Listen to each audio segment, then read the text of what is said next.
Coming from the great American Southwest, from the very low desert, good morning, good evening, whatever the case may be to all my listeners around the world. I'm your host, LionelTavares from the Sabbath at Midnight, and here always glad to be here, blessed by the Lord Jesus Christ himself for giving me another day on this earth to give you guys another awesome podcast.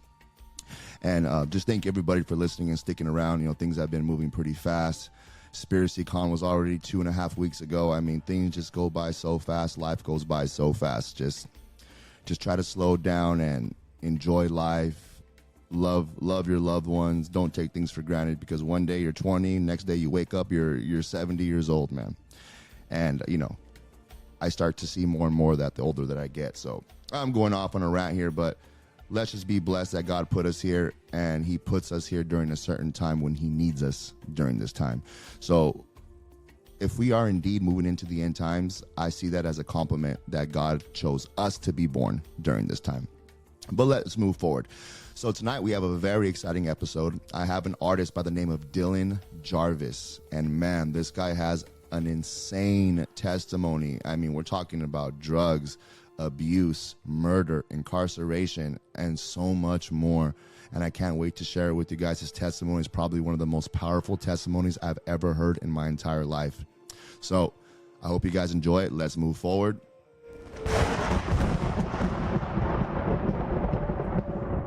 Don't forget, if you have a story to tell, like my friend Dylan Jarvis here, if you have a testimony, please reach out to me on Instagram through my DM or email us at sabbathatmidnight@icloud.com. One word, sabbathatmidnight@icloud.com. And if you want to help the show grow, please send donations. Doesn't matter if it's $1 or $100. Anything helps. And if you can't, that's okay too. Thank you for being a listener, and thank you for being a follower of Christ. So with that being said, let's get to the show. As I always say, kick your feet up, hit the head, grab yourself a coffee, and let's get ready for a very exciting episode.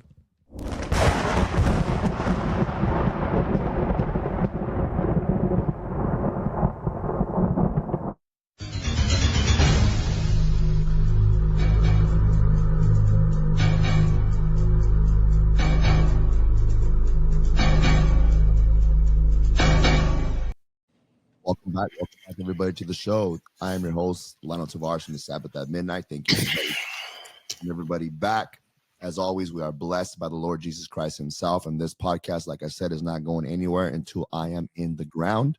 And maybe I'll find somebody to take over. But until then, we're going to be on. We're going to be talking. And here with my co-host Dominic. And today we have a very special guest. It's kind of crazy how I met this guy. I went to Conspiracy Con, mostly that know that. I made some connections with a woman named Amy, and from there it's just all history, how connects happen. I end up getting connected with this beautiful human being named Dylan Jarvis. I'll tell you a little bit about him, what I know. I'm gonna let him introduce himself, but he is a music artist.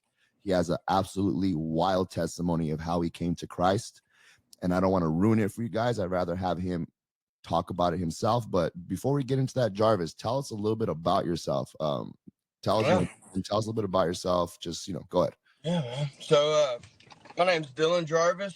I'm from Memphis, Tennessee. I'm here in Nashville now. I'm actually recording a record. But there's been a lot that has led me to this point, So, with that being said, there's a lot to talk about. So let's just, wherever you feel comfortable, let's start from the very beginning. Let's start with, like the video that I posted, you sent me. You have like a big testimony of, you were into some drugs at some point, you went in and out of jail, like all that stuff, man. Like people would love to hear that.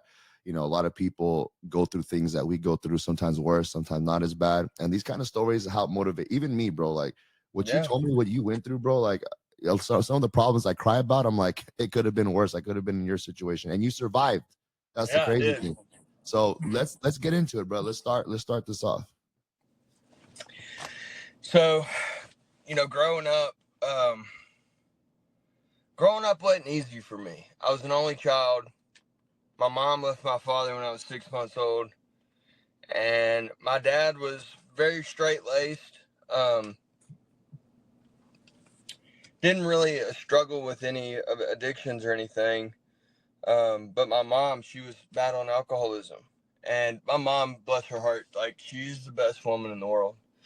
She was struggling with alcoholism really bad. And, that's kind of where I learned that you could put something in your body to make you feel different, Yeah. And, so living with that at a young age, like 7, 8, 9, 10, 11, 12, those years, excuse me, Go for it.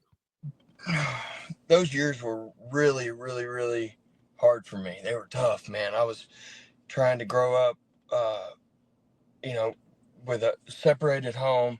Plus, also, like, I'm this little boy, and I'm having to, be there for my mother who was struggling really bad. Yeah. And that was really hard. That was really hard on me, man. As a little kid, I remember being at football and love my mom to death, but that was a big, it was a very big, that impacted me a lot in life. Mm-hmm.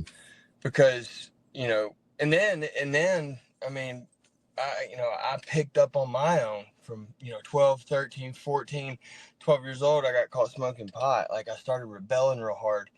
But my parents, they were in a custody battle, and there's a lot of stress on my mom, and I can see why she started drinking like she did, Yeah. completely. I mean, it was a whole lot of stress, especially when you're fighting, you know, your ex-partner or your ex-husband, who is the father of your child. I mean, Yeah. and that was hard on me. I was in the center of it, being pulled at both angles, So, I've been through that. I've been through divorce like that.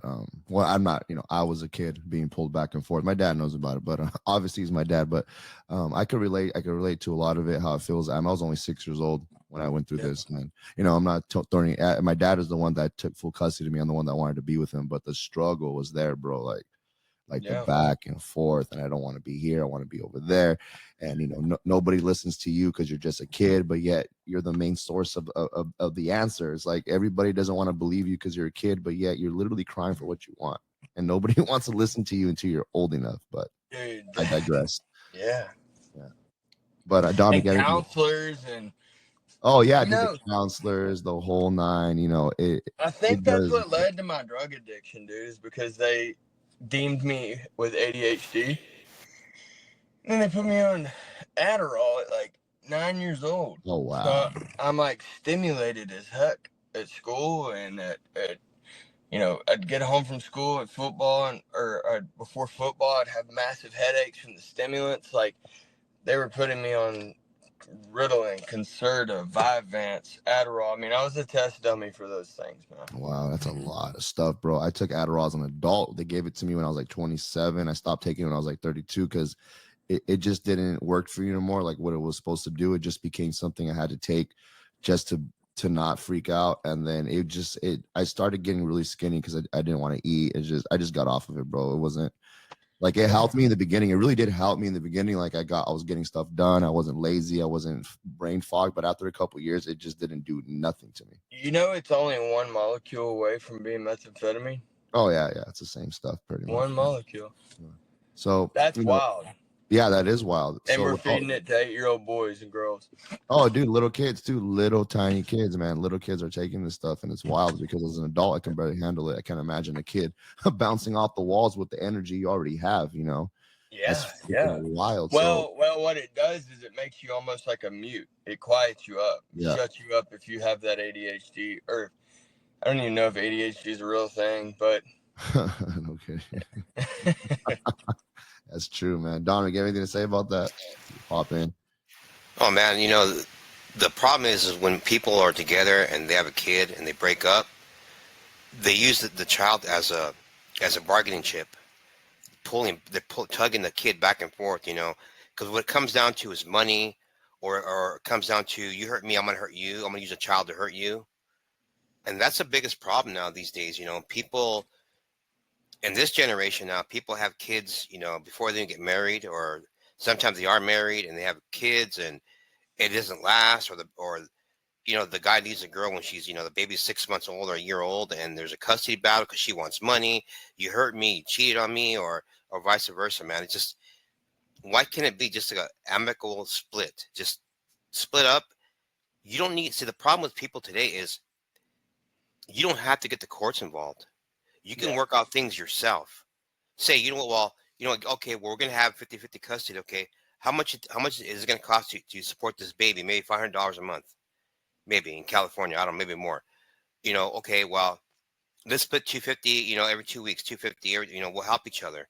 But as soon as you involve the courts in, it turns into a big mess. Yeah, it does. And they start getting the counselors involved, and That's then what. Yeah. and now it's a counselor's opinion. Oh, the child's got to be 14 or 15 years old to be cognitively to make an appropriate decision based on their maturity. And a kid who's 7 8 years old can make up their own mind. They don't need to be 15 or 18 years old to do that. Exactly. They know who they want to be with, and if the child wants to be with the dad or the mom, for example, the child wants to be with the mom, the dad's gonna get mad. Well, no, I want him or her with me, and then it turns into a fight because there's hurt between that relationship, and that's a problem. That's why a lot of kids grow up with a lot of issues. Yeah, And these are called environmental issues when they're being brought up, because subconsciously that affects you. That war you saw between your mom and dad, and you gotta shut that off and say, you know what, that's what happens. It is what it is. I'm gonna make sure that when I have a child, it's not gonna repeat itself. Yeah. And just I've got 5 kids, and my oldest boy, he's 10 years old. He lives in Memphis, and I've made that decision. Nice. And it was hard to do because I knew I could have seen him more, but I was like, man, if I do that, it's going to destroy his life. Why do you say that? Why it'll put him in so much turmoil, just like it did me. If the parents start fighting, then it's horrible. Yeah, that's true too, man. It's really hard, bro. Because that was a major impact in my childhood. Yeah, dude. Trust me, bro. Like, it sounds like you went through it a little worse than me. And yeah, it affects me. Like, I have little insecurities when I date, like whatever.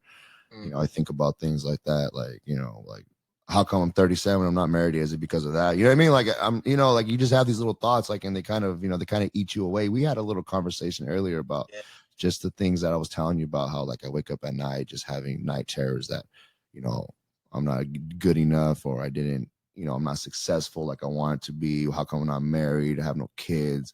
Am I going to die soon? All these thoughts like rip you apart sometimes. The enemy, destroy you, dude.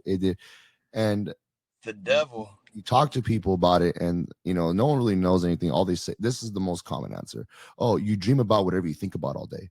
Homie, I do not think about my past all day. I do not think about death all day. These things flood in my mind only at night, only in my dreams. Yeah. So that to me tells me it's coming from another source. Yeah, it is. And it's coming from, not a good source. So obviously it's negative because you can feel it. It's not. Death has already been swallowed up through what Christ did. When he died on the cross, dude, he completely swallowed up death. Like, just completely. But the enemy tries to plant that seed of fear inside of us, dude, to try to freak us out. But death literally, it's how we get there. It's not when we let loose, it's how we get to that letting loose point.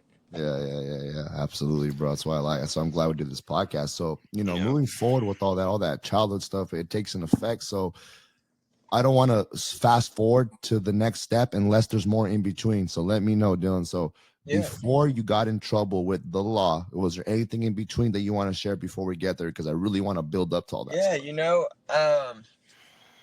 I started running. So you remember the whole OxyContin push, man, when they started flooding OxyContin in, dude, Kentucky, everywhere. West Virginia, Tennessee, Florida. You could pull California, up on the side Texas, of the highway in Florida. Miami. Yeah, pull up to a truck in Florida, get out, tell them your back's hurting, and they're sitting on the side of the road like a food truck, pushing out Pfizer's OxyContin. Wow. Hey, that's crazy. If back in my terrible days, that would have been a miracle for me. That's wild, bro. What? Yeah. Just passing it out, guys. Okay. Mm-hmm. Dude, in Kentucky, they were going to the coal mines, and they were writing scripts, handing it out to all those boys out there in those coal mines out there that were aching, their bones were hurting. Man, we lost so many good American men during that time. Dude. They were overdosing. They're all, wow, bro. And those are oxys, not fentanyl, right? This is like back in the day, right? Before It's fentanyl. Oxycontin. Oh, And wow. so they flooded the United States with Oxycontin. And then about, about 2010, 2011, fentanyl started creeping into Memphis, where I was.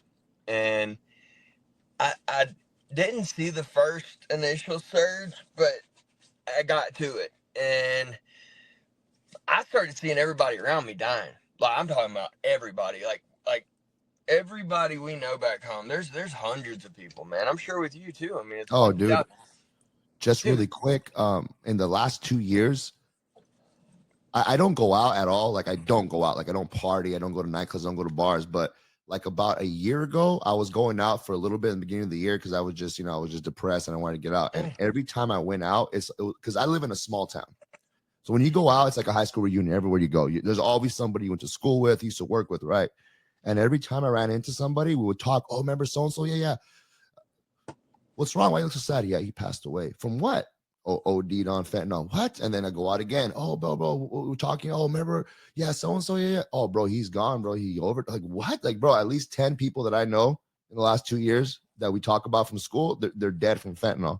Like, literally, whether it's cocaine, pills, smoking it. It's even dude, in they're weed. putting it in the crack rocks now. Yeah, and it's even in weed. Like, they're probably using it as teeth or some shit. Jackson, Tennessee. The mayor of Jackson, Tennessee's daughter was found dead at her desk, dude, from smoking a joint. She was 13 years old. I'm telling you, dude, it's even in the weed. And that and I'll tell everybody a story. I'm gonna tell my personal business on because I really don't care because this is how crazy it is. So when I had my surgery, I had bicep surgery and shoulder surgery from boxing. I messed up my arm twice. And they put me on Percocets. And you have to go to the hospital. I mean, you have to go to an appointment every month to take a drug test to make sure you're taking the drugs and you're not selling it or taking other stuff, right?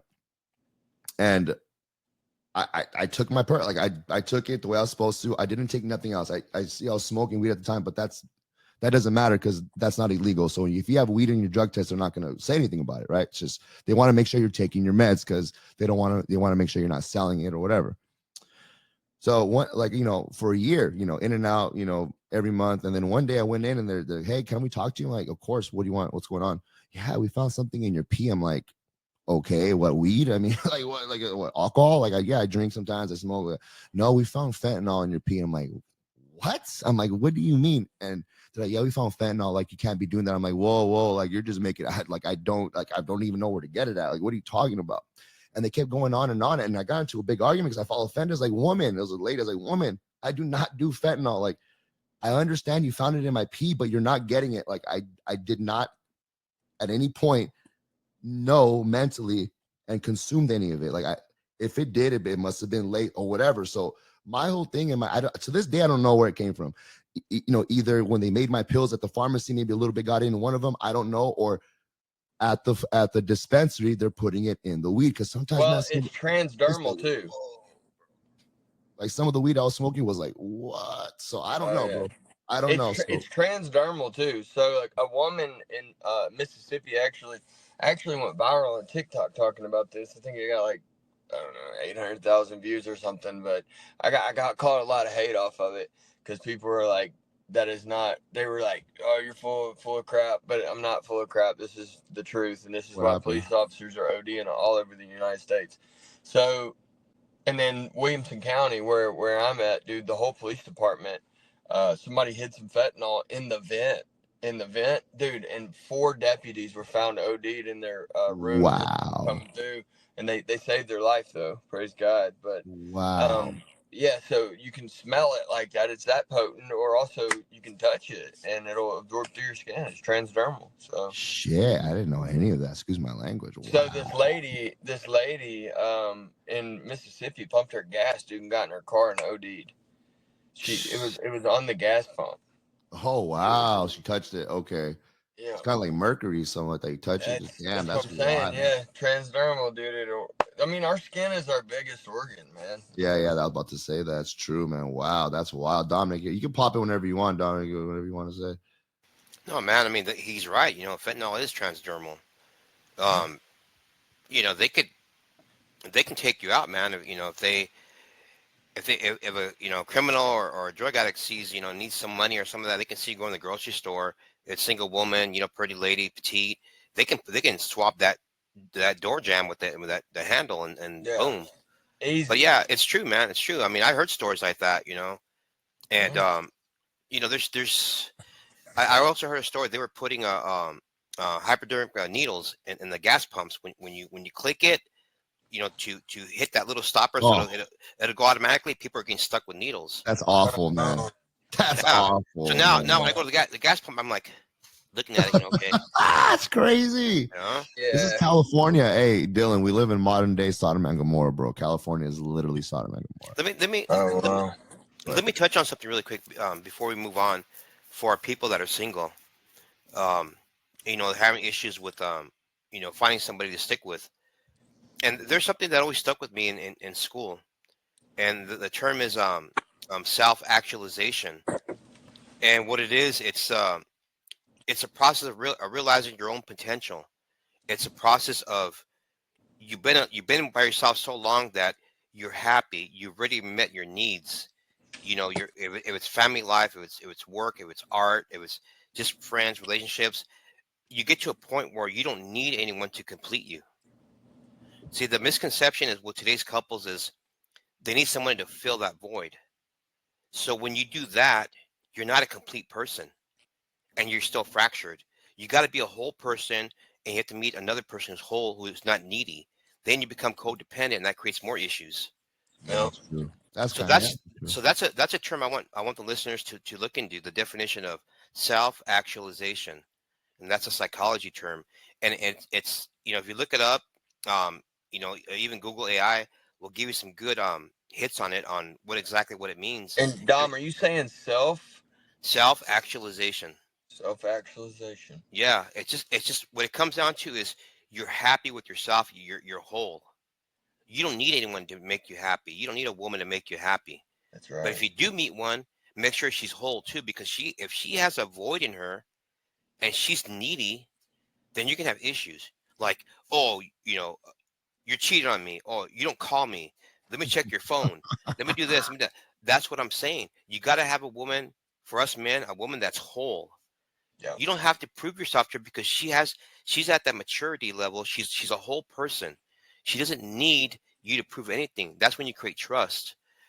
But when you get someone, if it's a man or woman who's not complete, and they have all these soul ties, and they have all these things that happened in the past, accusations, oh, you did this, you did that, see, a lot of arguments are about there's no proof. It's just assumptions, Yep. and assumptions will kill a relationship. Spend hours arguing about things that haven't Because even happened. I mean, when a woman's whole, you know her maturity by just get to know her at least 30 days and see what she's really like, what her insecurities are, and if there's a red flag, you can either push through it, or you can say, you know what, mm-mm. And for me, I'm older now. I'm at that point where, you know what, mm-mm.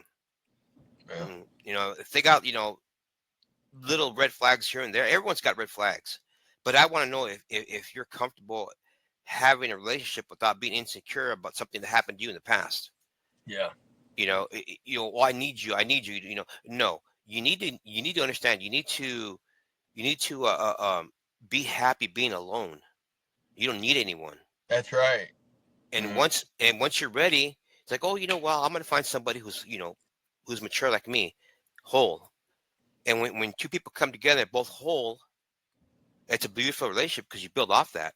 But if you come in with two people that need someone in their lives because they have a big void in their chest, there's gonna be a lot of problems there, man. Yeah.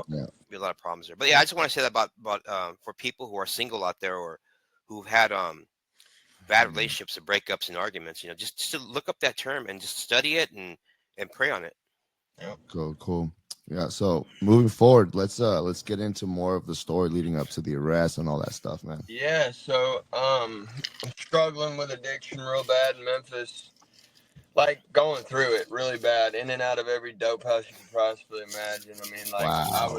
I was going through it really hard, and I was an IV user. I injected crystal meth, heroin, and cocaine. I mean, it got to the point where, That's especially heavy. on the coke addiction, dude, I was like, every $20 bill I got went straight into a spoon. And it didn't even last long. Like, talk about insanity, dude. Doing a shot and throwing up after you do it because it's that intense. Like, why do I want to make myself throw up? Like, it's stupid. Like, you mean like every time you do a hit, it'll make you throw up and you do it again? Yeah. Dude, that's I've had my moments when I used to be very heavily addicted to vodka many years ago, and it got to the point where every time I take a shot, I gag, and I didn't stop. I just kept doing, and I was like, I thought to myself, I was like, what am I doing to myself? Like, I'm throwing up every time I take a shot, and I'm taking another one right after. I get brother, it. that's vodka.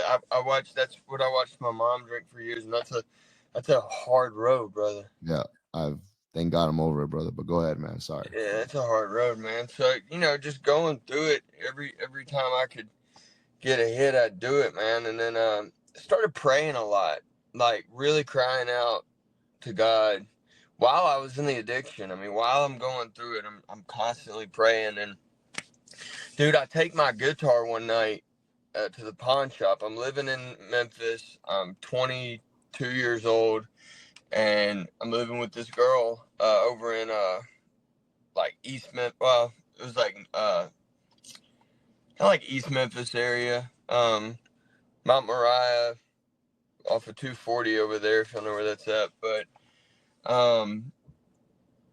I take my guitar to this pawn shop. The dude gives me $200 for it, and I put the pawn receipt where I kept my picks in the case.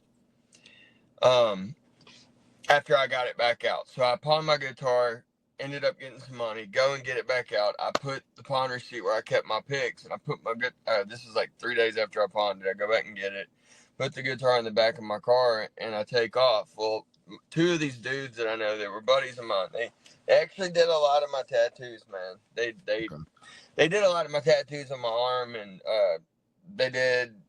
I think they did a couple things on my other arm, but they did my whole left arm, and their names were the G-Body Boys. They were these two little gangster disciples that lived in Memphis, man, and they were cool as a fan, man. Tori and Corey Toon. Tori's actually passed away now from fentanyl, man. Oh wow, dude, that was just watching those two dudes go through that was intense as it was, because I wasn't a fentanyl addict, man. I was just I was a heroin addict. I loved heroin. When fentanyl came in, I was like, whoa, this is way too strong. I do not want this stuff. Yeah, that's all bad. Strong shit, yeah. Some bad stuff, man. And so I'm struggling, man, and I called them, and they're like, why don't you come get us? I'm like, sure. Well, I pull up, I go get them, and I pull into this neighborhood called Guns. It's right outside of where they call Nutbush. It's right up on the inside of Douglas.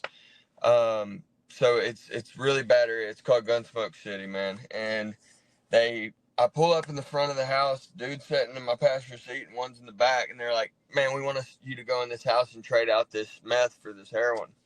I'm like, sure. So I take a sack of meth into this house.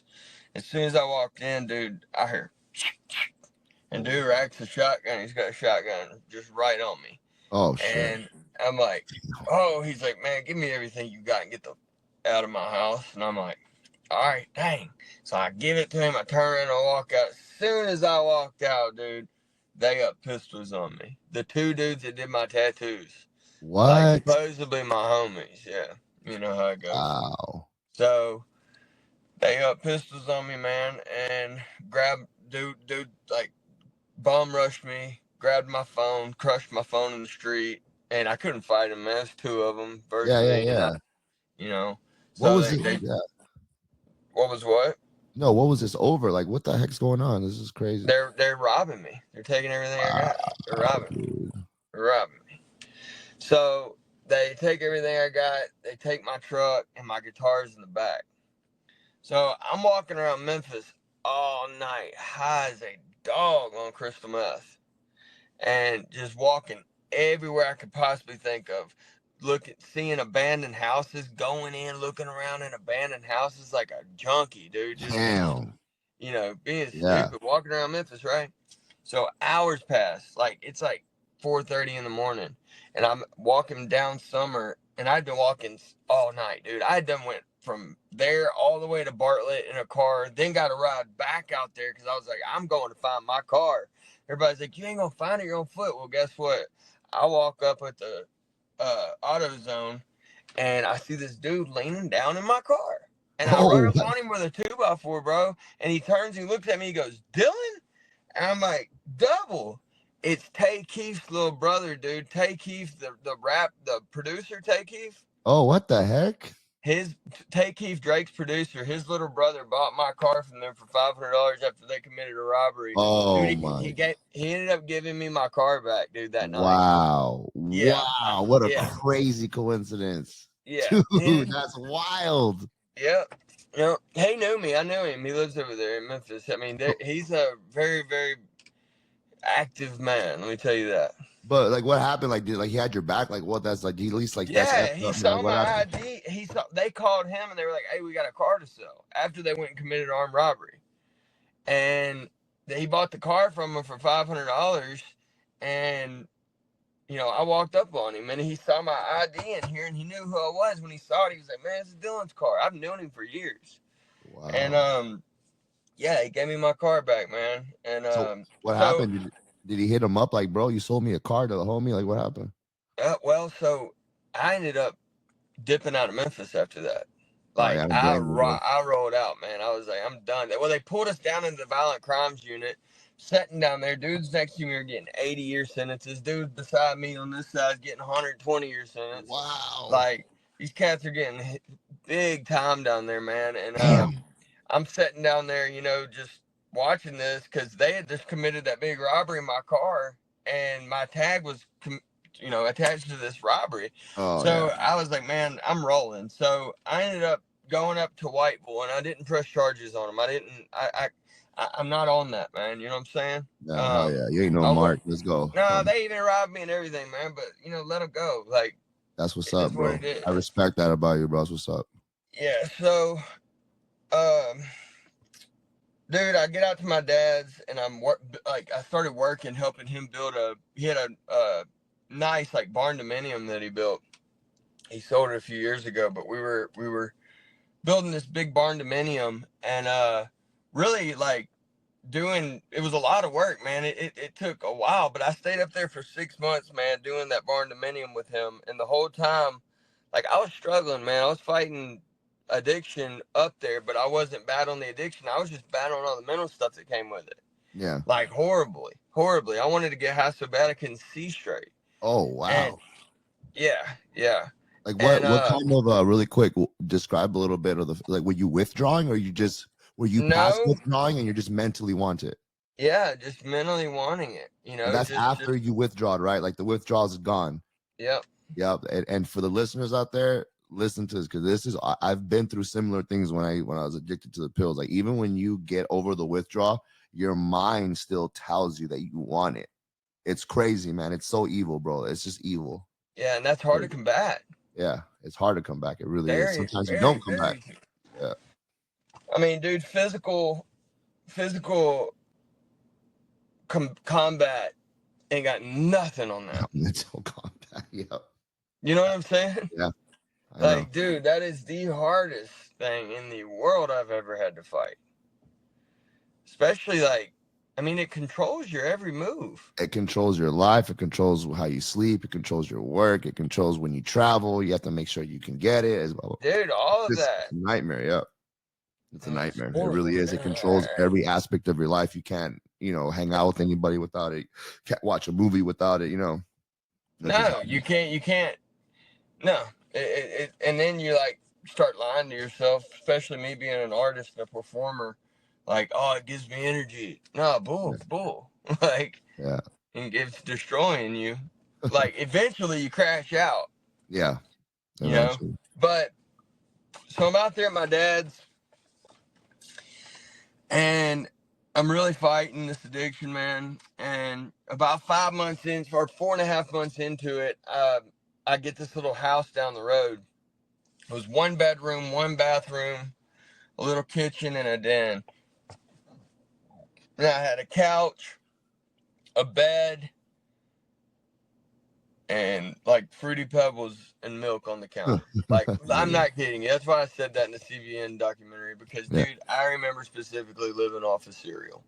Okay. You know, that was what I was living off of. I would have to go down to my lake every night, fill up a 5-gallon bucket, and flush my toilet because I had no running water, no electricity. I was living way out in the middle of a like big field, pretty much way out in the county by myself, you know, and very, very, very lonely. Just I hated life at that time.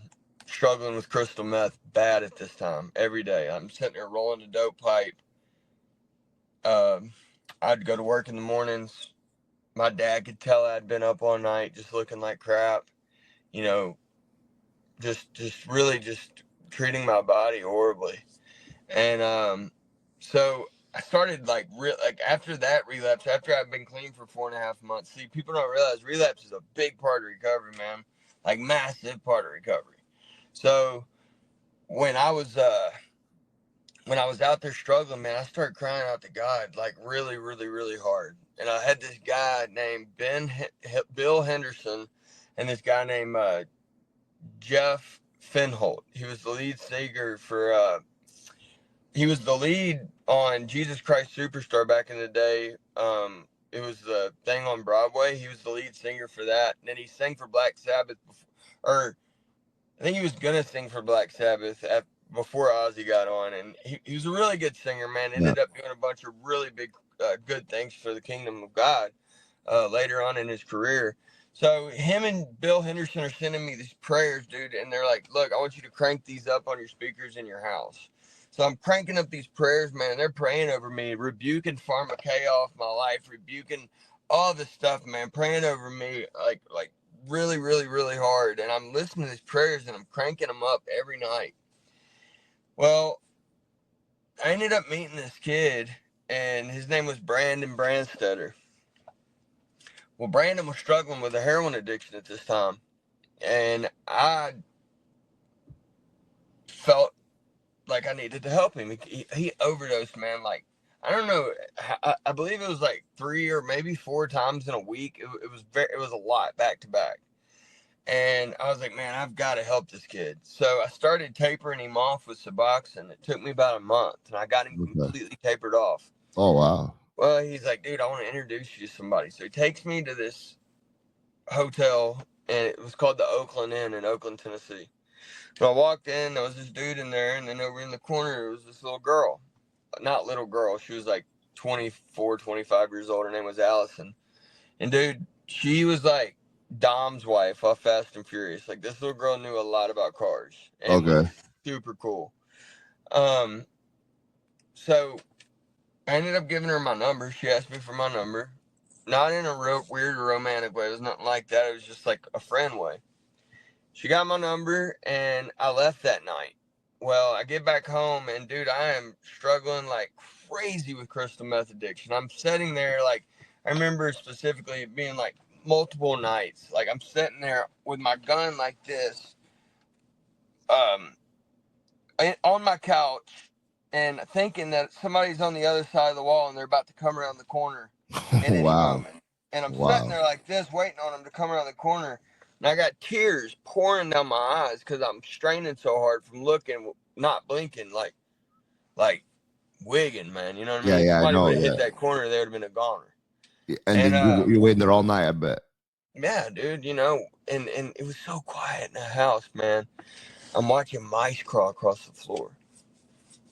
Wow, you're on it then, bro. You're on it. It's like in that movie Breaking Bad when they mess with the meth heads. They go give him a shovel and you just start digging forever. Boom, boom. Yeah, boom. yeah. Whatever they get you to do, you're just stuck doing it. Yeah, I would play the guitar, dude, for like I'm not even kidding you, 10 hours, 20 hours. My fingers would be bleeding. I believe it. Yep. Yeah. It does that to you. Super like focused. Super focused. Yeah. So I'm struggling really bad with that. But dude, while I'm struggling, here's my thing. I'm looking at my wall and I'm reading a scripture, Jeremiah 33:3 said, "Call unto me and I'll answer thee and show thee great and mighty things that thou knowest not." I'm like, all right, man. I stood up with all my might. Boom! Foot slams it. God, If you're real, you're going to change me. Like yelling, man, yelling at God, like, change me, man. I need to be changed. If you don't change me, I'm going to die right here at a premature death at 20 something years old because of crystal meth and heroin. I got a 3-year-old son who I love with all my heart. I don't want to die. Change me. I don't care what you got to do. And he did. So I get a phone call about a week later from Allison. And she goes, hey, why don't you come by the house? I'm like, sure. So I walk through I pull up at her house. It wasn't a house. It was a little pink trailer that sat dead smack in the middle of another big field that was surrounded by a cow farm. And I walk in, and this woman's, like, you could see through the back, like through the front door, through the house to the back door. You could see all the way through it to their deck out back. And this lady's in the back there, like spinning around, dancing with this really long dress on, these long tassel earrings. As soon as I walked in, she beelines it to me through that door. She goes, I wonder what he's got planned for you. Automatically, I'm like, what is this woman talking about? Her daughter looks up at her, Allison, who I met in that hotel room. She looks up at her. She goes, do you think they can get him back? She looks at her daughter and she goes, oh, yeah, they can get him back. Still don't know who she's talking about, they, okay? Still to this day, I don't. But I think I have a clue because of what God has taken me through. So as soon as that happened, she walks up to me, and she didn't touch me, man. She didn't even lay a hand on me. She just got right real close up on me. And I didn't have to do anything. Nothing crazy had to be done, dude. It just happened. And it felt like lightning struck me from my shoulder right here down to the bottom of my right hip. And I fell to my knees. And when I did, she grabbed me by my face and she lifted my head up. She looked me dead in my eyes and she goes, enjoy your life, Dylan Jarvis. God has big things planned for you. Wow, that's weird. So I was like freaked out, bro, because I've never been hit by anything that powerful. I didn't know what it was, man. Like, freaked me out. The only thing I could trace it back to biblically would be Saul on the road to Damascus when he got hit by that thing, and it changed him, and he changed himself from Saul to Paul, and then he wrote the New Testament, you know. Interesting, very interesting, dude. Wow. Yeah, so I leave that night. I asked her too. I was like, what do I need to do? She was like, just know that God's got big things and we got a lot of work to do. And I was like, what do I do from here? She was like, just leave and you'll see. So, man, I leave and I go home, and I'm still battling drugs, and I go out to my grandfather's house like a week later in Toon, Tennessee, and we're putting 2x6s in a trailer. And we were pulling all the 2x6s up, putting the new 2x6s down, and he's like, man, we got short on lumber. So he's like, well, you want to come back in the morning and finish it? And I'm like, yeah, it was getting dark. It was about 6 o'clock. This is March 31st, 2019. So I'm pulling out of his driveway, and he hollers at me. He's like, hey, bub. I was like, yeah. He was like, you want to take this barbecue grill and maybe sell it? Get some money for it. I'm like, sure. So I throw it in the back of the truck. It's a truck similar to this one I'm in. It was a pewter color, like GMC Sierra or whatever. This is a Silverado, but it was the GMC Sierra. Yeah, I know what you're talking about. And full drive, has the half door, all that. So I throw the grill in the back and I take off, and I'm going by my buddy's house. I was going to swing by my buddy's. Well, he wasn't home. So I passed his house and I went to go turn around in this cove. And when I did, man, these 5 dudes were up on this hill, and they come running down to me. And the dude's like, hey, you want to sell that grill? Like, I'm like, dude, that's exactly what I'm trying to do. Of course. You know. So I put the truck in park. I get out and talking to him. The dude asked me, can he see my phone? Said he wanted to send a picture of the phone to his wife. I mean, of the grill to his wife. I wasn't say the phone. Yeah, the grill. And I'm like, all right, sure, why not? So I hand him the phone. He takes the picture. His buddy's talking to me. I turn like this, turn back. He hands me the phone back. I look down, and in the top left corner, it says no SIM. So, like, in that little moment, dude, he took your SIM card. Took my SIM card on my phone. What the hell? Still don't even know why. I look down, I'm like, And as soon as he saw me notice it, dude, they up pistols on me. What the heck? All of them. Yeah. So I'm standing there gunpoint, and dude ransacks my truck, gets my 9mm out of my in between my seat. And they're all standing there with the guns on me, and they're like, you need to get out of here. And I jumped in the front seat of my truck, and when I did, this dude jumps in the front seat with me with my gun, and he's got the gun right here on my head. Oh, so I'm driving my truck with a gun right here to the back of my head, listening to where this dude tells me to go. So for 2 hours, dude, he's telling me to go, all these places and go this way and go that way. And the whole time he's setting the gun down on his lap, taking his hand off of it, hitting a crack pipe. Oh, wow. Putting the crack pipe down, picking the gun back up. So I'm like, all right, something's got to happen. So there's this big, huge U shape in there's this huge U shape at a cemetery. It's 11:30, about 11:30 at night, March 31st, rolling into April Fool's Day. And I pull in, and he got real quiet. And I was like, oh my God, this dude is going to straight up kill you, blow my brains out, man. Wow. And he got real quiet. He sets the gun down. He goes to hit the crack pipe, dude, and we're making the bend on the corner, and we just hit the straight shot, and I pushed the e-brake down, slammed the e-brake down on the truck, and the gun goes flying in the floorboard, and I opened the door, and I did that one motion where you throw the truck in park and sling the door open, the door will go pop, pop, and it'll close. Like, with the force, the momentum pushing the truck closes the door. So in that one little moment, in that one little pop, pop, I freaking rolled out the truck, dude. That was fast. Yeah, it was fast. He thought I took off running towards the woods. So he leans over and rips my keys out of the ignition. I came around to the back side, dude, and I grabbed a titanium baseball bat my grandpa had given me. I was like 6 years old playing t-ball. And I come around to the side, man, and he's reaching on the floor for the gun at this point. And I'm like, no, like yelling at him. And, dude, he comes up with the gun coming out to shoot me, man. And I broke his arm in half with the bat, man. And ended up beating him with the bat. Like I broke both of his arms. His fingers were broke 5 of his ribs. His rib went through his lung. So, like, it was, bleeding. Oh, yeah. Profusely out of his mouth. And then I kicked him in the face with a steel toe work boot, man. It from the bridge of his nose to here went like that. Oh. Yeah. Yep. Buddy, what a wild story. Holy, excuse my language, audience. Holy shit. That's crazy. Bro, okay. All right. Let's just back up a little bit. You have no idea. So you just happen to have like bad luck. This guy just came up on you.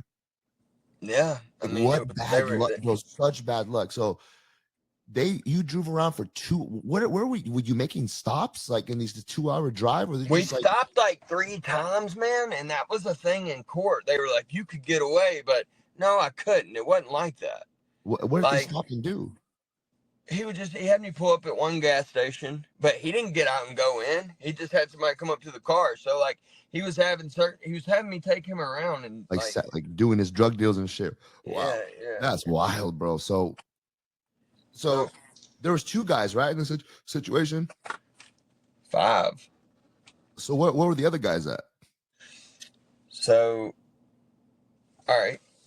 So I beat him with the bat. He's on the ground. It's pitch black. I see this car flying down the street coming towards me. And I'm like, oh God, these are his buddies. If they get here, it was all in the really, like so fast, man. I'm looking for a key, dude. And by the grace of God, there's this light that was like 60, 70 yards to the street. It was giving enough light to make my key shine underneath the front right tire. And dude, I found it and I jumped in my truck and I cranked it up and I took off and I passed them coming in, all those other dudes. Like literally as soon as I pulled out, they pulled in. Wow. So my gun, keep in mind, my gun's still sitting out there in that cemetery, like in that moment. The gun was somewhere on the ground. So when they get back there, they call the ambulance. They get there and he dies in the ambulance. So they flew a helicopter in from Memphis and they airlifted him. And I believe on the medevac flight, he died too. I think it was like 2 times that he was like went in and out. He reset. Oh shit. Yeah. So he was on life support. And okay, so I hauled tail to Memphis, trying to get to Memphis as fast as I could. No phone won't work because the SIM card's pulled out. Like all this stuff was going on. And I couldn't reach out to nobody. All I could think about is I just killed a man and he's laying at the cemetery. This is horrible. So I finally make it to a white church on the side of the road, and I get out and I lay on my back and I'm breathing. I'd love to go back to that church now today. I'll go with you, brother. Yeah, dude. I would love to go back and just look at it. Like, I would love to go back where, it's been 7 years since I went, that all happened. But so I'm laying there, I'm breathing, trying to calm myself down. And dude, I have blood all over me. I mean, head to toe. I look like I walked out of a gladiator ring. Like, it was all down my truck. It was everywhere. And so I pull up at a McDonald's and I called my grandfather. He's like, go turn yourself in. I'm like, man, dude, I don't know if I can do that. He's like, go turn yourself in. I got you. I'm like, all right, I'm going. So I still don't know why I did it, but I'm thankful that I did do it, because if I didn't do it, I would not be where I'm at today. I could have I could have ran, but like that wouldn't have benefited me at all. I would have been dead in 6 months. So I was going down the road like that. I was wide open, man, doing anything and everything I could do. So I call the police, or I call my grandpa. He tells me to do that. I get back in my truck because McDonald's calls the police on me because I'm covered in blood. You're covered in blood? Wow. Yeah. So I pull out and I see a Shelby County sheriff on the side of the road. And my mom's husband is a Shelby County sheriff. So my mom's husband, his partner was the arresting officer. And did he know it was you? What was going on? Oh yeah, okay. And he called David, and he's like, "Man, there's nothing I can do. He is done, covered in blood the whole night." Yeah, like they're gonna railroad him. Yeah. So they take me down to 201 Poplar in Memphis. I'm sitting there, and then they extradited me up to the county that it happened in, called Hardeman County.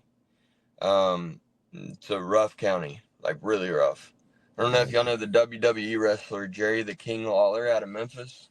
Yeah. His son got killed in the pod beside me while I was there. Yeah. So it's one of those hardcore. Because some people don't know, the audience don't know this. Prison is bad, but jail is a short-term stay. But people don't understand this. Like, at least where I'm from, California, LA County. I've been in LA County and I've been in Indio County. And what people don't understand is that jail can be more dangerous than prison sometimes, and I'll tell you why, at least where I was at. You have people getting transferred. You have people waiting for murder cases, rape cases. You have the most violent people mixed up with people that are in there for not paying child support. People that, got a DUI. And I can't tell you how many times lifers that are getting transferred, like will rape some dude that's in there for too many speeding tickets. And it's like, I saw it too. Or kill somebody that's just there for 2 days. And you know what I mean? It's BS. It really is. Dude, I had a dude in the cell below me getting raped every day. Oh my God. Every day, dude. Every day. Like, yeah.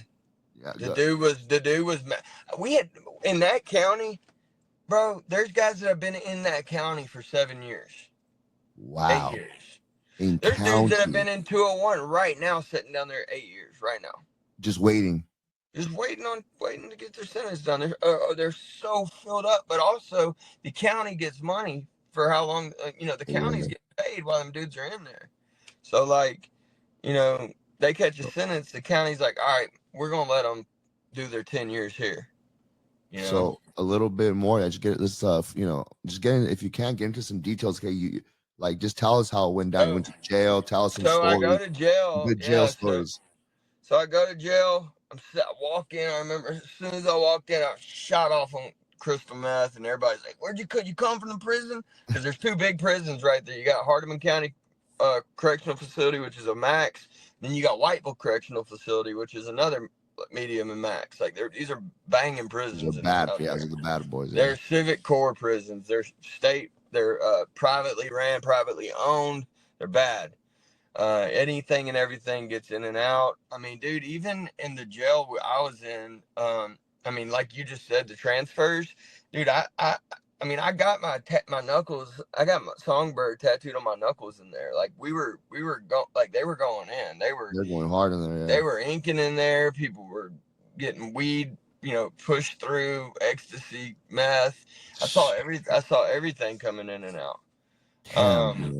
Yeah. So I'm in there, man. I'm doing my time, trying to like really settle the fact that I'm about to do a lot of time. Dude, that's like a tough mental thing to go through, bro. My gosh. Well, so so when I beat him with the bat, dude, I took my money back from him. I took my $100 bill back from him. And when I did that, man, they charged me with especially aggravated robbery, which is my gosh, 25 years at 100%. Dominic, and then I got this dude fighting for his life. Yeah. So I'm on a teeter post to possibly getting capital murder. Man, dude. Yeah, with that robbery, with that especially aggravated robbery charge attached to a murder would have been capital murder. Damn, so bro, for 7 months or 6 months, 6.5 months, I'm on a teeter post for capital murder. So you were in there for 6 months, you waited? Yeah. So during that time, if you can share, I mean, you shared a little bit, like tell us a little bit about, the violence that you had to fight in there. Like just, Yeah. The audience needs to, especially the young kids, man, they have no idea how tough they are not. Yeah. Okay. Like they just don't get it. School. Yeah, they don't get it. Go ahead. So, I'm in there and I mean, dude, I'm not the toughest dude in the world, but like, you had to be really tough in there. You had to be. It was a must. So, and my grandmother was at home dying of stage 4 lung cancer. So that's awful. I didn't give, pardon my French, but I didn't give a rat's ass, man. I was ready for war, ready to just take out every bit of rage I had, right? So I'm getting money in. I'm putting money in my books. I'm putting money on my phone. Well, this dude watches my social security number get put in on the screen. He starts using my cell phone time. So I kick on the door. Boom, boom, boom. My door. We're locked down. I'm like hollering down, like, which one, da da da da. He's like, man, you ain't gonna do, I'm like, all right, bet. Right. I was like, as soon as doors roll in the morning, I got you. So 5 a.m. the doors roll. We come out for chow, walk down the steps, and I'm back to the wall, and I'm eating like this, and they're at the table over there, and they're standing up eating, waiting. Now, like when they come and feed us, dude, we got guards coming in, so like, it'd be easy to jack when the guards are in there. They're gonna hop on it like that. Yeah. So I was like, man, I'm not doing nothing and if they pop on us, we'll go. But like, we're not fixing to rack on these dudes right now off the rip because they're gonna spray us. They'll spray us with OC spray and all that. Yeah. So I mean, they got cans on them, they got tasers on them, and they were not shy with them, dude. I saw them get a lot of. I saw dudes just freaking all the way down the steps. Enjoying it too, huh? They probably love it, dude. For not locking down. You got these little fat white women. Taser, taser, taser. Pow! Big dudes are like, just gone. You know what I'm saying? Like, so, Where was I at? You're eating, you're Yeah, about to so beat this guy's we're butt. eating, man, and one of my boys, Levi, was like, "Hey, can we settle this?" And they're like, "Yeah."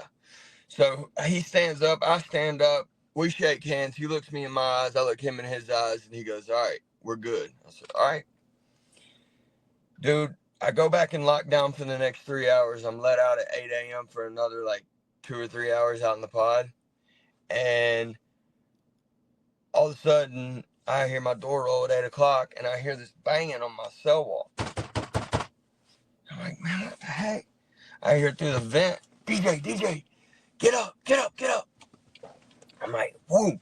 I hop up, I throw both my shoes on my feet. I come running out the cell, dude, and I turn, and that dude's standing there with a pin, and he's got a screw out of the light in the ceiling, and yeah, so he had a Oh, he was poker, trying to man. stab you. Then he made a little makeshift weapon. Yeah, and he was trying to catch me in my cell by myself. Wow. That's why I'm glad that little dude, Jay Money, but so Jay Money, he's dead now, man. He got stabbed 36 times. In jail? In prison in Northwest. Wow, when he went to prison, bro. he got hit, man. Yeah, he tried to switch top hats in the Vice Lords. Oh my God, dog, you're so lucky to be alive, my friend. So, dude, like, there's so many things I want to talk about. I get in this bad brawl, dude. We're fighting. This is Mother's Day, 2019. So I fought that morning. We fought like really hard, dude. Then we're back in our cell. We're cleaning up in Travis's cell, TA, Travis Anderson. Me and Levi are getting all cleaned up and stuff, man. Dude stuck me right there in my arm with that thing. Oh, wow. Okay. And then he kind of cut me right there. But he got Levi like right there in the side of his face. Oh, So yeah, he was all right though. They stitched him. I didn't have to get stitches. Mine was more like a gouge. A gash. Yeah. You know. I got hit with brass knuckles. I have a little scar. You're not in jail though. Oh man, that hurts. I know that had hurt. Oh yeah. So we fight. We go back in our cell. We're cleaning up. 30 minutes goes by, and Levi goes, "All right, Dylan, you ready?" I'm like, "What do you mean?" He goes, "They're coming back for more." They come walking up the stairs, dude. They done pulled the rubber out of, you know how they spray that rubber sealing in the concrete in the walks? Dude, they pulled that rubber stuff out of that concrete walk, and it had concrete on it, dude. They started beating us with this concrete. Like the rubber concrete? Yes, like whipping us, dude, like, oh, it's like a whip. Dude, I'm fighting them. I'm fist fighting them, dude, while they're beating us with these things. These things hurt, man, bad. And so I remember in that hallway, we were in that hallway, and I hit that dude. Boom! As soon as I hit him, man, I remember his lips, and it looked like slow-mo, like just blood and everything. Tore it up? Yeah, nice. Yeah. So we fight till we're completely beat again. Just done for, tired. We go back in our cell. This dude named Rod comes up to the top tier, and he goes, "DJ." And this kid, J Money, Jarvis Poplar, comes in. God bless his soul, man. I love that kid. Rest in peace, bro. So they come up to the cell, and he's like, "Look, we want to get them out of this pod. They were insane mob. J Money was a Vice Lord, but he was 20 mob. It's a little different sets.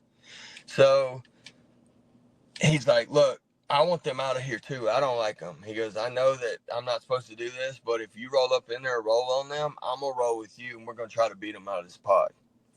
I'm like, "Shoot, all right, let's roll with it. I'm down. Let's go." So I had to trust this kid, man, and I didn't even really know him, but I had to trust that he was going to go against his own people. And that's so Rod's got dude facing the cell, like the window. He's got his back to the door, and dude's sitting there rolling up some orange peel. They smoke orange peel in there in Hardeman County. I don't know. They do that out in California? Smoke orange pills? Yeah. I don't even know that was something it doesn't do anything. It's just something for them to do, but they do it in Hardeman County. Never. Yeah, something stupid. I didn't do it either. I smoked roadkill. Dude, we would come back with our yard guys would come back with balls of tobacco, and I made sure like I would not smoke the red letters, dude. I would only smoke the Bible paper that didn't have red letters. You know what I mean? Oh, wow. Yeah. Hey, at least you're doing that. Well, for some reason, the red ink gave me a headache too. It was like, I don't know. It's a sign, brother. But yeah, it was a sign. I felt really guilty about it, man. I smoked ganja out of it one time, dude. And after I did that, I felt so crammed in that cell. Like, I just sat there and I read the Bible literally for hours. I was just so like, feeling like I shouldn't have done that, you know? Like, that's wild. Think about being in a cell and smoking and getting anxiety. Like, it's scary. Yeah, because you're in there. You can't leave. Like, you just can't leave. It's awful. There ain't nothing you can do. Trust me, I know, bro. So Rod's got dude facing the window, and I come down the stairs, walk over there, and I see dude. And I'm like, all right, here it goes.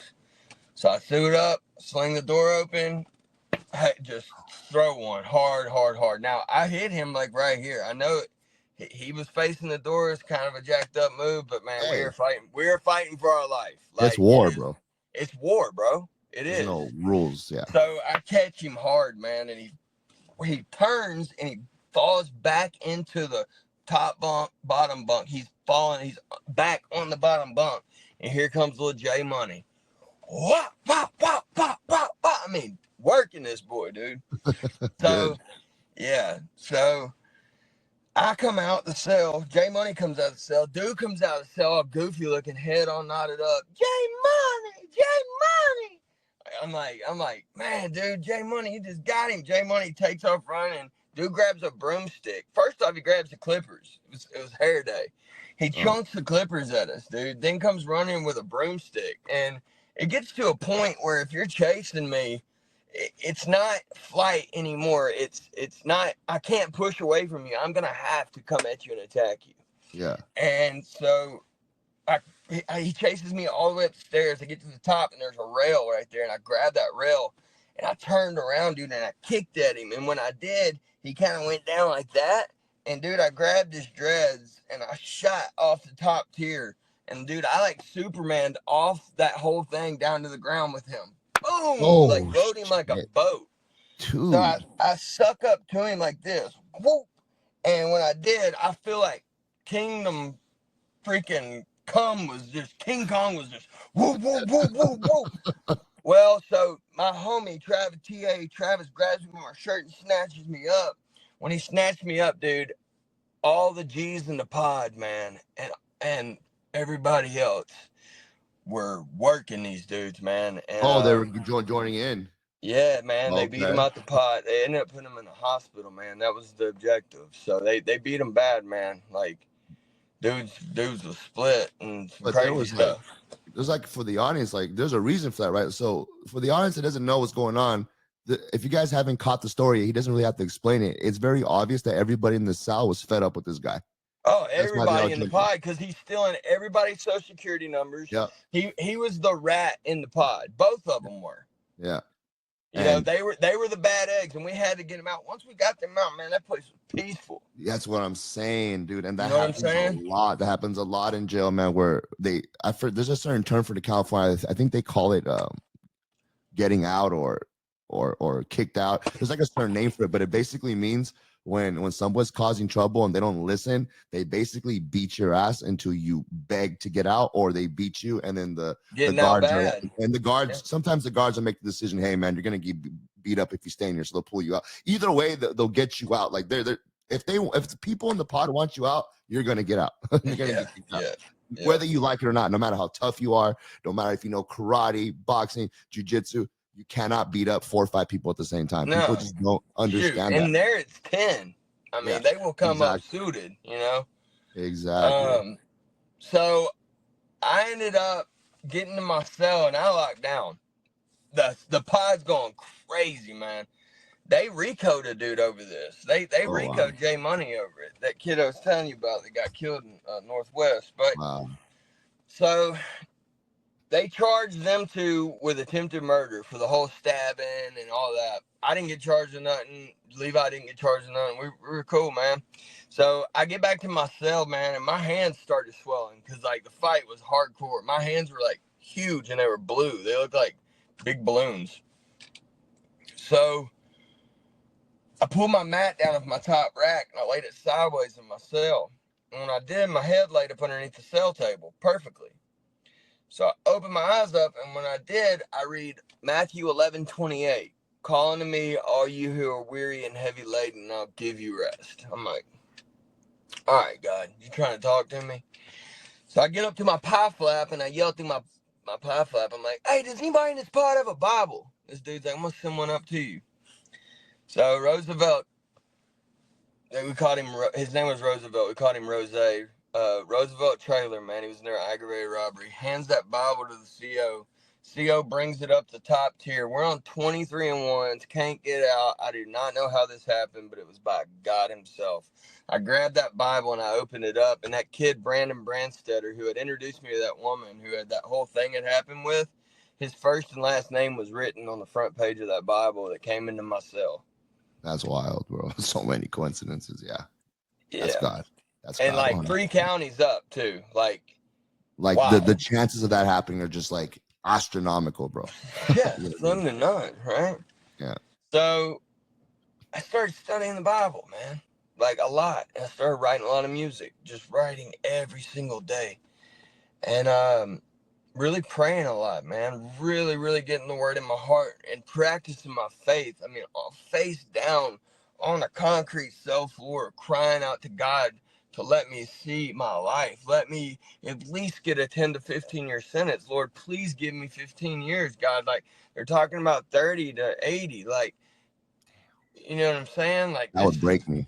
I mean, they're talking about possibly even if he, at that time I knew that he wasn't dying. He had, at that time he had climbed out of the woods, so I knew that capital murder was off the table now. Yeah.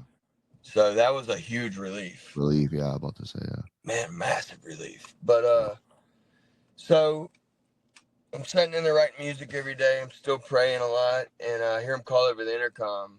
Well, so I'm down there. I gave a buzz home, and my granddad's crying real bad. And I'm like, "What's wrong, man?" He's like, "They're putting your grandmother on hospice."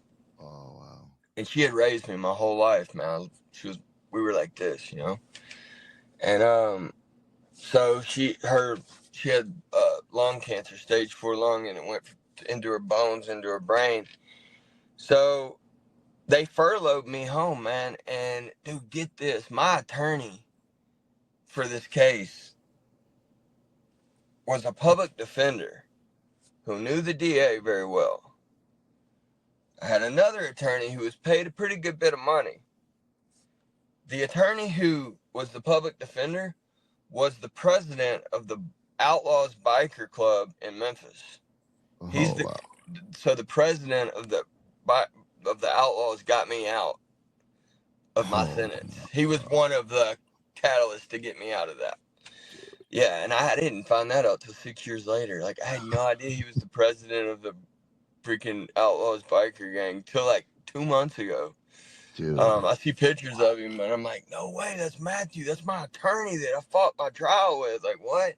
And yeah, it's him, man. Sure enough, he did 25 years, man, and got his law degree in prison. And wow. Yeah, man. Yeah, now he gets dudes out of prison and stuff, man. I'm really thankful to him. Dude, I don't even know the guy. I'm proud of him, bro. I'm proud of you too, bro. Like, I mean, dude, the fact that you're here and alive after what you just told me, even if someone made it through what you made it through, like, most people are not like you. Like, they're broken, they're still messed up. I mean, we're all messed up a little bit, but you know what I mean, bro. Like, you're striving. You got to push back. It's the resistance, man, and you got to just push back as hard as you can. That's just what it is. And so I'm sitting in jail. I hear him call over the intercom. They're like, Dylan Jarvis. I'm like, yeah. They said, pack your mat, roll your mat up. You're going home. Woo! Like, dude, I rolled my mat up.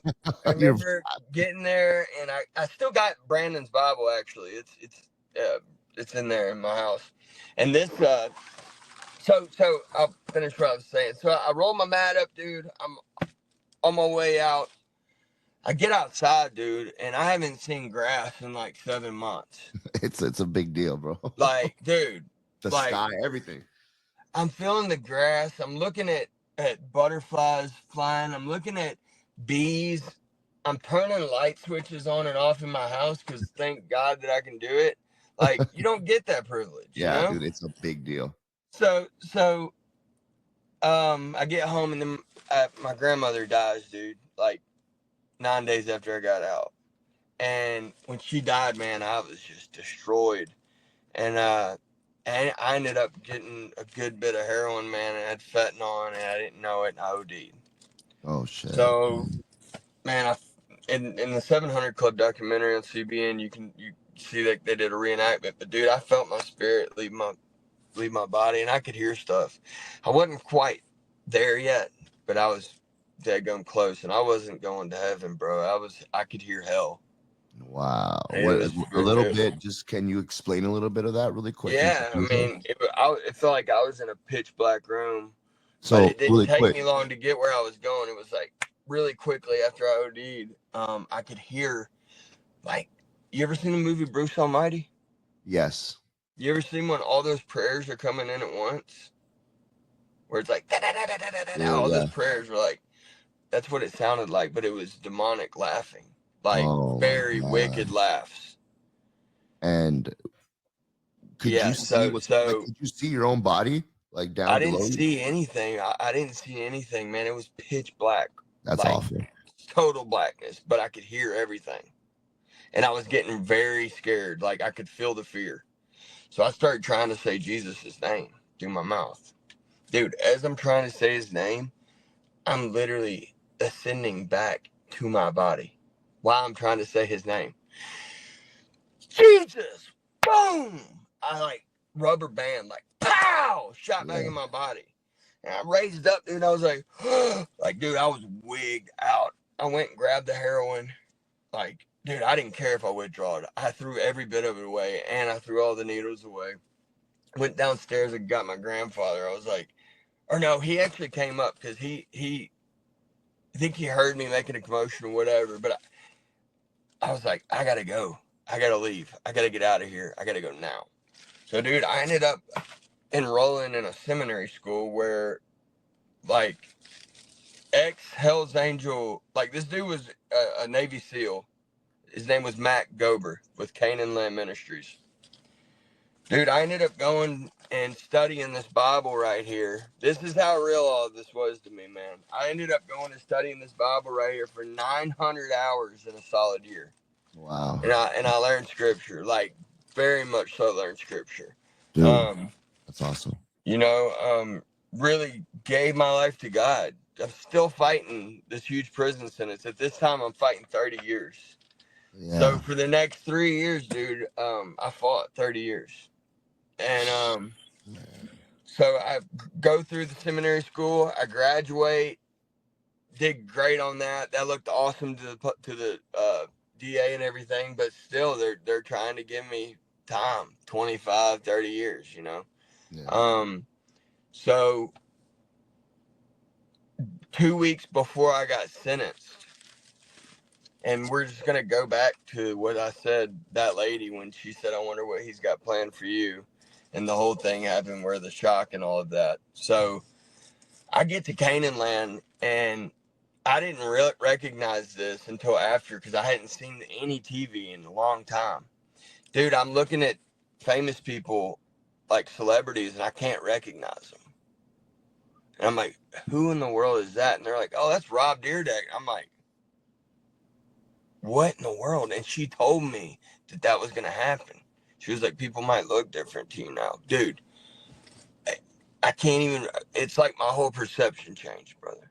That's like awesome.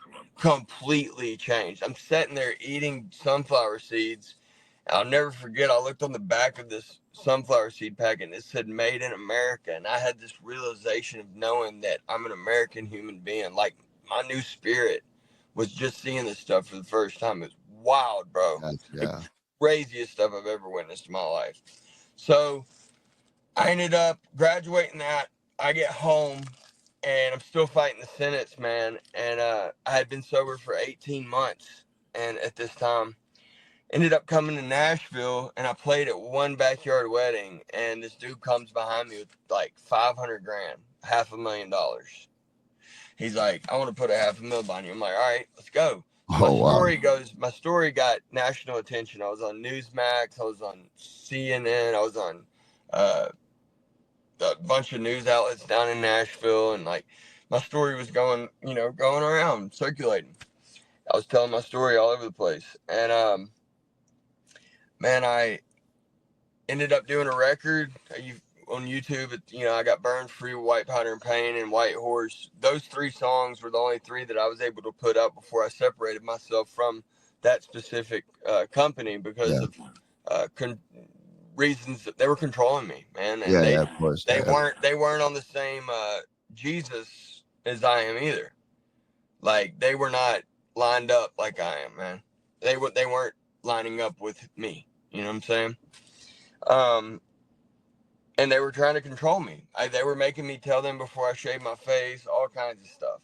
So I ended up separating myself from that, man, and started building a new record and ended up recording that record, didn't put it out, and now I'm recording another record. So here we are today, man, and I'm playing music now for General Mike Flynn.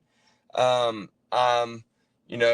playing music for the Navy SEAL Foundation. Man, I was actually on a boat, man, with like the whole Extortion 17 team that went down in Afghanistan. I was on a yacht with all of their families, Rob O'Neill, man, all these like massive SEALs, Navy SEALs. I'm sitting on the Hudson River playing music to them, and I ended up getting on the wrong boat on accident. And I met this dude named Joe, and now Joe is back in my music. Can you hear me?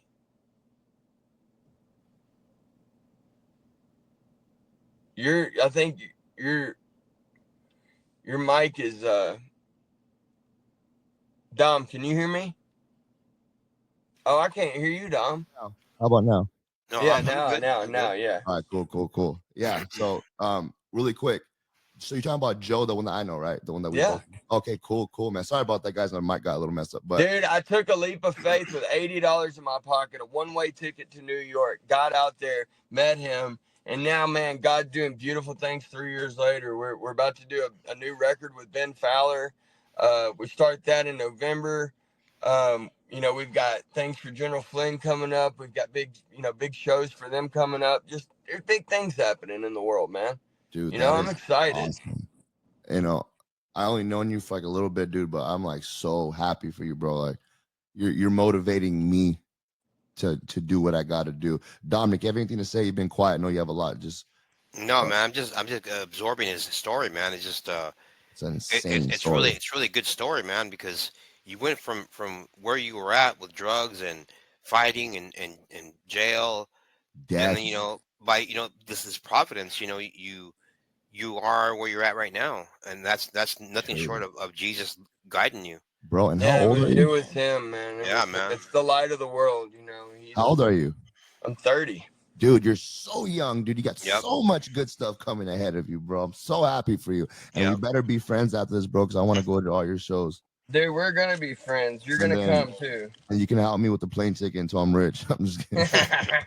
You can get those plane tickets. Yeah, dude, I will do it. Like, we have like another 15 minutes. I want to ask you some questions, if that's okay. Yeah, dude. So I want to ask you, bro, like, because as far as I know, like when I first went to jail, it was terrifying. So that first day, I just want to know if you have the same. When you walk in, bro, to jail, like, is it every man that the first thing you get there is like, I don't want to get jumped, I don't want to get raped? That's like the one thing that goes through my head when I was there. Like, is that the same feeling you had? Because that's all I thought about was I saw in the movies. They're gonna try to rape me. They're gonna try to beat me. They're gonna try to rape me. They're gonna try to beat me. So I had like this. I went into this place like ready to fight, bro. Like it was just like this crazy mindset. Yeah, I went in for war too. Yeah, especially dude in Hardeman County, because like there's so many people that were getting poked in there and dying, and I mean, dude, supposedly one of the guards killed one of the guys. There was just a lot of police brutality, bro, like hardcore. Like I saw some really messed up stuff, bro, in there. Like what? Can you name one from? Like one people from, getting beat, man. Like by the officers. Oh, bro, getting just beat, and tased and smacked and hit with hit with sticks in their legs and their knees, just whacking the brakes off of them, man. I've interviewed other people too with their stories, man. I've heard some really bad ones from the guard, bro. It's even worse when it comes from the guard because you kind of can't do nothing about it. There's nothing you can do, man. Yeah, because they're not going to believe you until you really prove it to the other guards. And one of the craziest ones is I think it was in I forgot that it's an old, I don't know if that prison still, there's a prison on the island off the coast of St. Louis, or what's it called right there? No, it's called Alcatraz. Is that what you're talking about? No, this is more down the south, I think. It's like another one, bro. It's like it's St. Louis, right? What the heck is that state right there? It's by Texas. It's one of those southern states, but there's like a little prison, like a couple miles off the water. It's not like Alcatraz though. But anyways, he said there was a guard there that was a male guard that was molesting the men, and it was like 10 years of this before they finally got this guy, and he was just destroying people's lives. He was beating people to death if they said no. So like, dude, it's just crazy. Like, well, dude, there's certain areas you can go in the pod, and you're not gonna be in a camera. Dude, yeah. All right. So one of the reasons that fight popped off was because the female guard was coming into the cell, capping off my boy every single night, and they threatened to call Priya on him, and that's the prison jail. What do you mean? So like she was hooking up with him? Yeah, the prison guard was Jarvis J Money, the kid that got killed. Wow, yeah. That's wild. Yeah. The guard was hooking up with him while he was in jail, not even in prison. That's wild, bro. But those dudes were irritated by it, and she was bringing in cigarettes and stuff like that. So they were threatening to snitch on her. So it was a whole lot of tension in there. Damn. Any questions, Dominic? No, man. You should really, in the future, consider just doing a movie. Yeah, consider writing your story. Just write it, and that's a badass movie, bro. And then pass it on to a screenwriter, and they'll interpret what you wrote. You can write a book, maybe, I don't know, 200 pages, whatever, 300 pages, and they'll make you a screenplay.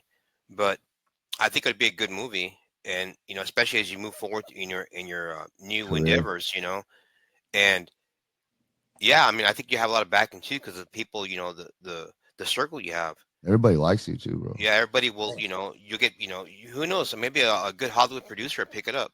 But if you can, try to stay independent because Hollywood's a little weird now, man. Oh, I mean, I don't know. No, dude, I'm not with the. You have to get like Mel Gibson or someone like that, man, or like Angel Studios. Yeah. Oh yeah. You know who I talked to a lot 2 years ago? I talked to him quite often on the phone because the dude that I was connected to, but it was Jim Caviezel. Oh yeah. That's good, bro. That'd be a good hookup right there, man. Tell me your story.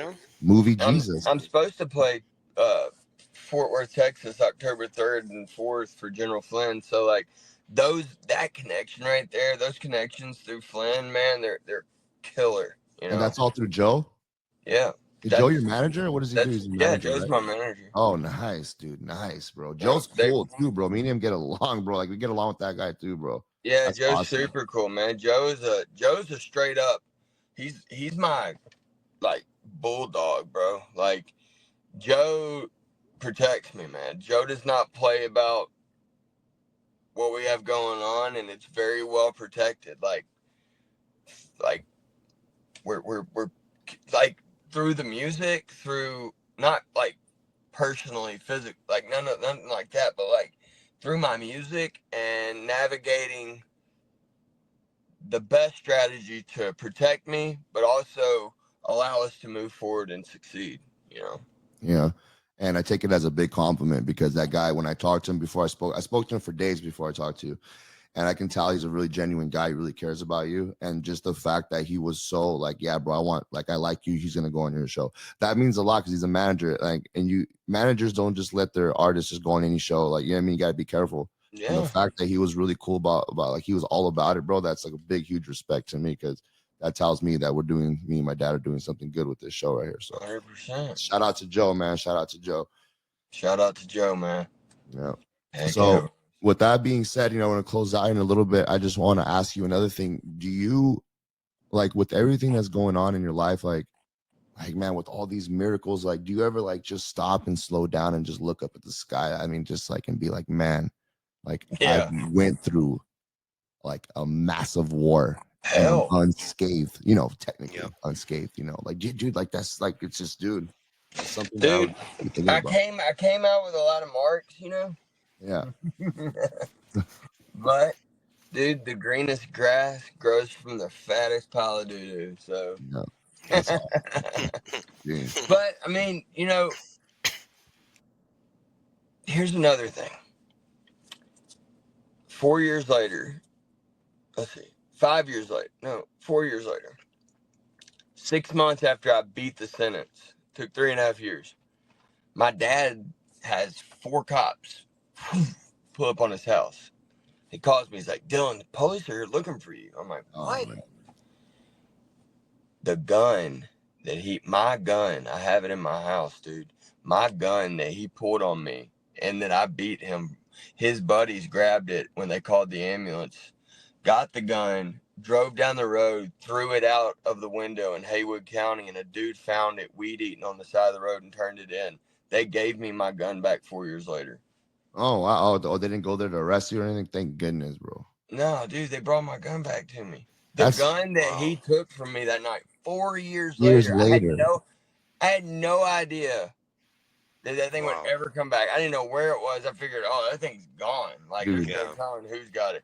Dude, that gun's a piece of history. Side of the road and gave it back to me. It's sitting in there in my safe now. Brother, do something with that gun, like put some kind of engraving on it, put a crucifix on it or something, bro. That thing's like a piece of like your life now, bro. Like, look, you know, it's worth more than the gun. That guitar that had that Ponder seat in it. Yeah. That guitar that had that Ponder seat in it I told you about. Yeah. 6 months goes by. I'm out there at Dad's house right before I got arrested and beat this dude. Like 2 weeks before, I get a call on Facebook Messenger. This dude goes, "Is this Dylan Jarvis?" I'm like, "Yeah." He's like, "Dude, I want to give you something back. I believe in doing good, and good will come back to you." I was walking my dog down the street, and I was walking through this vacant lot, and I walked up on a guitar case. I said, "How in the world do you know who I am?" He's like, "Man, you had a pawn receipt where you kept your picks." Guy gave me everything back, dude. Dude, you're like, this is like crazy. All the stuff that's happened, dude, does not happen. Like, all the things that happen to you coincidentally don't even happen to one person, not even once in their life sometimes. And you have about 50 of them, bro. Like, man, like, there's no denying that God is like, he is so amazing and so real. Absolutely. And but dude, still, after all of this, I struggle with the flesh. We were talking about it earlier. Dude. Yeah, I know. Hey, dude, we're still going through the battle, bro, but we're a lot better than we are. But that's okay. We can lean on each other and pray, man, and bind spirit. Like, dude, where 2 or 3 are gathered, there he is in the midst. He is an energetic. He is the force, dude. He is the only thing that the occult is scared of is the name of Jesus, man. That name is above every other name. Every knee shall bow and every tongue shall confess that Jesus is Lord. He is the Alpha, the Omega, the beginning and the end. And that's where I stand on that, dude. I stand on that till the day they put me in the ground. When I'm laying there in this body and I'm taking that last breath, the only thing that's going to be on my mind, your mind, Dom's mind, is Jesus. That's right, man. That's right. You're gonna make me cry, bro. Like, for real, man. This is really deep stuff. 'Cause I'm going through a lot right now. But man, I really thank you for coming on the show and just being really honest with everything, dude. Because you know it's a big deal to me when people come. Like, dude, if you haven't noticed, bro, my show is not just about this dumb aliens and Bigfoots. Like, dude, I want to talk about real stuff. I want to help people. I want to help myself. Like, you know, I want to keep in touch with you. We're gonna, you know, me and you're gonna be friends, bro. We're gonna meet up pretty soon here with, you know, everything that's going on. I just know, like. Just with the conspiracy, I mean, the conspiracy con I just did, like, really quick, you know, I mean, gotta get off here at 9, but like how your story is, bro, mine's not that intense, but like, I grew up in the middle of nowhere listening to these people on the internet and the radio, and never in a million years would I ever think I'd be invited to those same people that I used to listen to and work with them at an event 15 years later. It's mind-blowing, and I'm kind of numb to it. I guess, you know, the hype of, you know, man, I got invited by my favorite podcast, now we're friends. Like, I guess that's kind of over. Sometimes you kind of forget, that dopamine rush when it first happens. But when you stop and slow down, it's like, okay, my life isn't perfect, but things are moving. Things are moving little by little in a good way. And, it's only a matter of time before I'm, with you doing whatever, and you're playing your music, and I'm in the same room. Whatever the case is going to happen. I hope it does. In Jesus' name. That will happen, bro. Absolutely. You guys, you have any last words to say before we close out here, Dylan? No, man. God bless y'all. Yeah.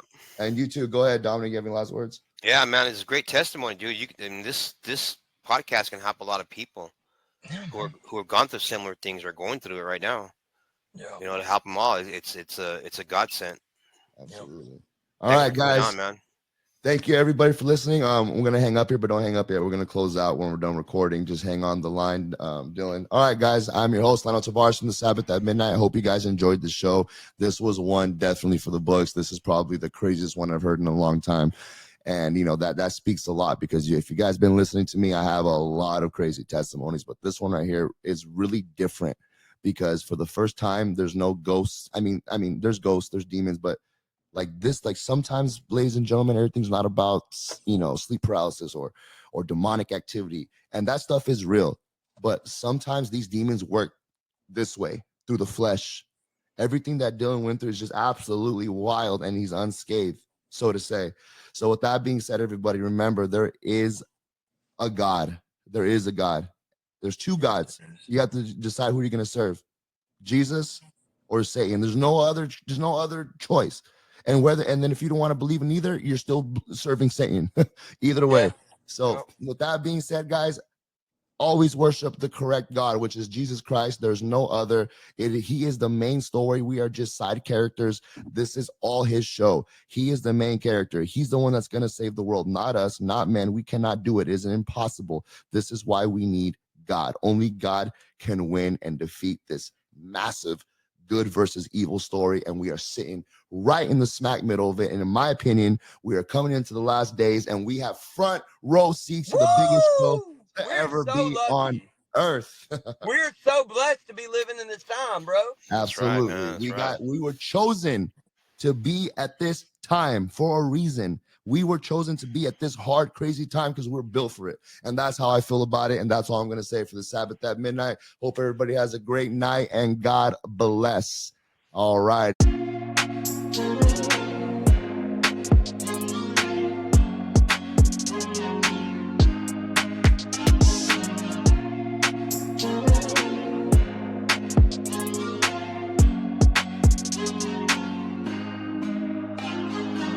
Finally, I feel alive, and I know why. Cause I'm giving all the glory to the Most High. They don't want to hear the truth, that is no lie. If we ain't in the last days, then we're close by. The devil's trying to snatch your soul, and it's not a game. You hear me saying Jesus Christ, and it's not in vain. They might get offended every time I drop his name, but I'ma let them know that I'm not ashamed. That's right, I'm not ashamed of the gospel. Even if I know it'll be making them hostile. Thinking about the persecution of apostles. They want to see his people in the dirt with the fossils. You may be thinking that might sound extreme, but you gotta ask yourself, is this life what it seems? People suffering for Christ in this world full of schemes and agendas. Would you give your life for the king? Give it up. Martyrdom, yeah, that really is a thing. Better look it up if you don't believe, you know what I mean? We gotta try our hardest not to be so naive, and be mindful of the children and people that bleed for the name of Christ. The only one that can save your life. He saved mine never once, gotta thank him twice. The amount of 1,000 thanks in a day, knowing I gotta give him more praise when I pray. Finally I feel alive, and I know why. Cause I'm giving all the glory to the Most High. They don't wanna hear the truth, that is no lie. If we ain't in the last days, then we're close by. The devil's trying to snatch your soul, and it's not a game. You hear me saying Jesus Christ, and it's not in vain. They might get offended every time I drop his name, but I'ma let them know that I'm not ashamed. Can't be content with just church on Sunday, or just going through the motions, cause one day I'ma have to give account for my time spent, and where my empty words and all of that pride went. Calamity bringing clarity. Seems like a good church these days is a rarity. 1 out of 7 in the book of Revelation. A perverse generation on the verge of devastation. A sign of the time times, realizing that I'm in danger if I don't put my mind to the grind and do a work for the Lord. Every verse is a sword. Overseas, there is people getting murked for the Lord. Imagining the whole church in the court, death to self shortly after rebirth in the Lord. Rapping for Christ like I want to be his hype man, and I know opportunities have a lifespan. Finally, I feel alive, and I know why. Cause I'm giving all the glory to the Most High. They don't want to hear the truth, that is no lie. If we ain't in the last days, then we're close by. The devil's trying to snatch your soul, and it's not a game. You hear me saying Jesus Christ, and it's not in vain. They might get offended every time I drop his name, but I'ma let them know that I'm not ashamed. The idea is trusting in God even when it doesn't make sense. In 2 Timothy 1 verse 12, this is why I am suffering as I am, yet I am not ashamed, because I know whom I have believed. I am convinced that he is able to guard what I have entrusted to him for that day. I am not ashamed, he says. I'm not ashamed to trust God with my life.